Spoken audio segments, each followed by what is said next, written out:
আসসালামু আলাইকুম রহমতুল্লাহ। আপনি কি জানেন রবীন্দ্রনাথ ঠাকুর জাতীয় সঙ্গীতে যতবার ও মা শব্দটি উচ্চারণ করেছেন ততবার উনি হিন্দুদের কালিমাকে স্মরণ করেছেন? এটা আমার সোনার দেশ বাংলাদেশের মতো একটা মুসলিম দেশের জাতীয় সঙ্গীত হতে পারে না। যারা বর্তমান জাতীয় সঙ্গীতের পক্ষ নিচ্ছেন, আপনি কি মুসলিম নন? মুসলিম হয়ে কিভাবে আপনি একটা শিরকি গানের পক্ষ নেন?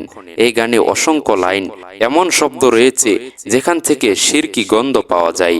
আপনি কি জানেন না যে এই গান লিখেছে সে? এই গানটা বাংলাদেশ সৃষ্টি হওয়ার অনেক আগে লিখেছে। উনি এই গান ভারতের বাংলাকে উদ্দেশ্য করে লিখেছে।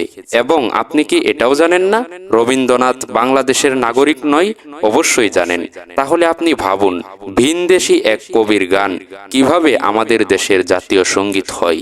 আপনি, আমি, বাংলার মানুষ কি এতই মূর্খ? আমাদের কোনো লেখক নেই? আমাদের কোনো কবি নেই? অবশ্যই আছে। তাদের চেয়ে ভালো ভালো আমাদের মুসলিম লেখক আছে। তাহলে কেন আমরা ভিনদেশী এক হিন্দু কবির শিরকে ভরা গান আমাদের মুসলিম রাষ্ট্রের জাতীয় সঙ্গীত হিসাবে মেনে নিব? আমরা এটাও জানি রবীন্দ্রনাথ আমাদের বাংলার মানুষদের পছন্দ করত না। সে চাইতো আমরা যেন সবসময় পিছিয়ে থাকি, আমরা যেন উচ্চ পর্যায়ে পড়াশোনা করে জ্ঞান অর্জন না করতে পারি। এই জন্য সে ঢাকা বিশ্ববিদ্যালয় প্রতিষ্ঠা করতে বাধা দিয়েছিল। তাহলে কিভাবে তার একটি গান বাংলাদেশের জাতীয় সঙ্গীত হয়? আবার যে সঙ্গীতে বাংলাদেশের পুরো নামটা কোনো জায়গায় উচ্চারণ করা হয়নি। আমরা যুদ্ধ করে দেশ স্বাধীন করেছি, আমরা বীর বাঙালি, কিন্তু জাতীয় সঙ্গীত আমাদের এমন একটা গান যে গান শুনলে আমাদের ঘুম চলে আসে।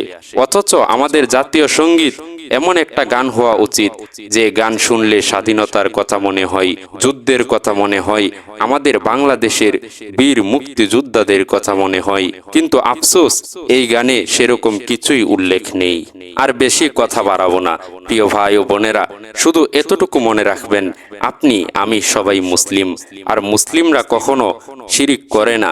তাই এই শিরকে ভরা গান আমরা জাতীয় সঙ্গীত হিসাবে মেনে নিতে পারি না। তাই বুঝার চেষ্টা করুন, আবেগে পড়ে পাপ করবেন না।